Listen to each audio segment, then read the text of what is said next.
Tonight's show is about resiliency in the face of loneliness, connectedness, even from afar. And so tonight we're going to hear from NASA astronauts and scientific researchers who are investigating the ways that isolation and loneliness can affect our bodies and mind. And the whole idea is that they're this partner of NASA's Human Research Program. Why are they helping us during the pandemic? Like, why are these very fancy, smart people here talking about their feelings when we're all stuck at home? Well, it's because they're a partner with Humana in a website and in bringing awareness to the ways that we can still connect to one another, even if it's not safe to like hug everybody or like be out doing things that we normally would. Even astronauts trained and equipped for spending long periods alone can experience the negative health effects of loneliness or social isolation. Here on Earth, it happens to everyone at one time or another. But even before COVID-19, loneliness had reached epidemic proportions. Today, 1 in 5 Americans reports feeling lonely often.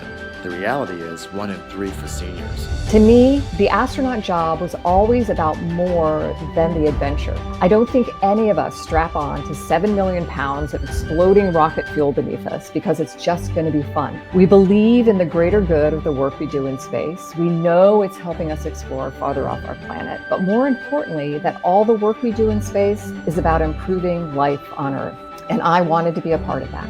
I did miss my family a lot. I missed being with my family. But, I think there's ways to find a way to be together. But I talk to my family probably every day, except for about 3 out of 159. It sounds really great until you think about a phone call with a 10-year-old. And so you go, hey, sweetie, how are you? Good. Well, and so how was your day? Good. And so it's not as perfect as it might seem, and at the same time, just nice to be in touch. But also what we did was we would read books aloud together almost every night. And I think it just gave us a place to be together and not really have to sort of do anything. Some of my favorite moments up there in the cupola would be when I'd look at the world map and I'd realize that we're going to go over my home in Massachusetts. And so I would call my husband and my son and tell them what time. They would like run out into the yard. We live in Western Mass, so it's really a great dark sky. And I knew that they'd be down there looking up at the stars, and you're looking to see, is that one moving? No, not that, not that. And then suddenly one of them, and it's going to be like the brightest one, is just sailing across the sky. And that would be the space station. And I'd be in the space station, looking down, waving, and knowing that they're waving at me. And it just was a really special moment. And I think that a lot of the things that I will be telling you are very relevant in this COVID situation. Most of us have been isolated for 9 months. We have been giving away a lot of the things that we like,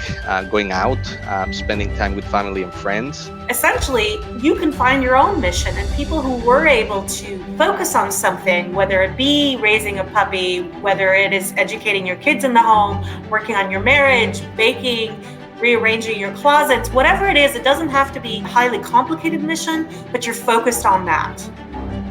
I love that because that gives us like a sense of like, okay, and it's not something you have to do every day, but it's like an idea of like, you got to commit to something larger, this real sense of purpose. Certainly it's been getting us through it. In most of our households, we're a family. Maybe we have a wife, a husband, sons, daughters. Maybe you live with your mom, with your dad, with cousins or any other family members. And yes, we're a family, but we're also a team. So anything that we say, anything that we don't think before we say could have a lot of mental and a lot of behavioral issues on the other person. And the other person will secondarily have repercussions on the entire team or the entire family. One of the things that I learned here is to think before I say something. So that was something very useful. Each bedtime on that flight and on every one of my subsequent 3 space missions, sometime during the mission, I would go up to the dim cabin and spend time contemplating the stars. Although the lights on the Earth would change with man's daily activities, the stars never did. Even when I felt isolated from humanity, floating hundreds of miles above the Earth, the stars brought a constancy that gave me company. So everything that we do in space impacts life on Earth here. And as we've seen here with the pandemic, a lot of the things that we worry about for deep space on how humans will be able to survive and thrive in a small, limited space with very few resources, we're having to do here today in our home. I found that it's often through serving others and filling their needs that we can find comfort and fulfillment in our own lives. In the years to come, I would look time and again to the heavens to search for hope and mercy for those suffering around me, as well as for comfort for myself in distant lands. Tonight's show feels so important because it's like literally designed to help you feel less alone in your head and maybe less alone and alienated in your everyday life, which I think is like kind of hard for Americans to talk about sometimes. And so that's why we're so grateful for all of these people to like talk about it and tackle it head on.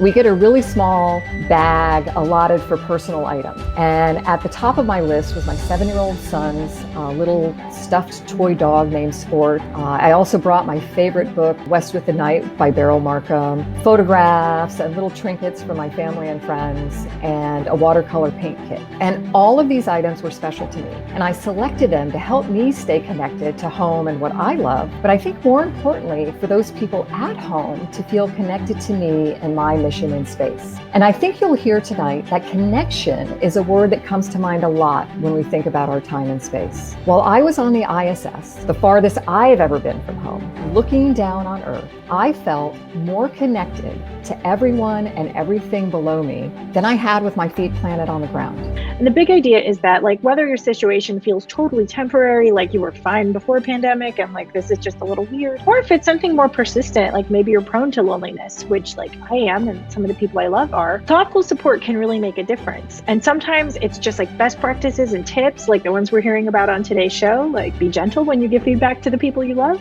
And sometimes it's more personal help and bigger help. So having a schedule is really important. Having exercise is really important. Focusing on good nutrition, focusing on your sense of purpose, and making sure that you have this routine and you stick to it. And so you don't know how long this thing is going to last, but you know it will end someday. And so just focus on your routine and stick with the mission. The pandemic has brought our attention to the issues of loneliness, but we can do something about it. By simply increasing their social connections, we can help our friends and our loved ones, especially the older adults in our lives, to improve their health and achieve a better quality of life. Join Humana and its partners to raise awareness and make a difference. Visit farfromalone.com to learn how to help. So perhaps you can find your own unshakable rock, your own stars, whatever they may be. You don't need to go to space to find them. You should hold those things close and never let them go. And regardless of whether you're far from people you love or very close to people you love, there's always that moon, our moon. And I love that we see the same moon. I'm no different from any of you listening tonight who over the course of their lifetimes have experienced periods of feeling disconnected, isolated. So I want to pose a question to you. Where is it that we can turn when we get these feelings that seem to overwhelm us and just take over our existence? I know that no matter what comes to pass, a glimpse of the heavens at night brings great comfort with hope for a better tomorrow and the knowledge of the ever faithful love of family, friends, and for me, of God.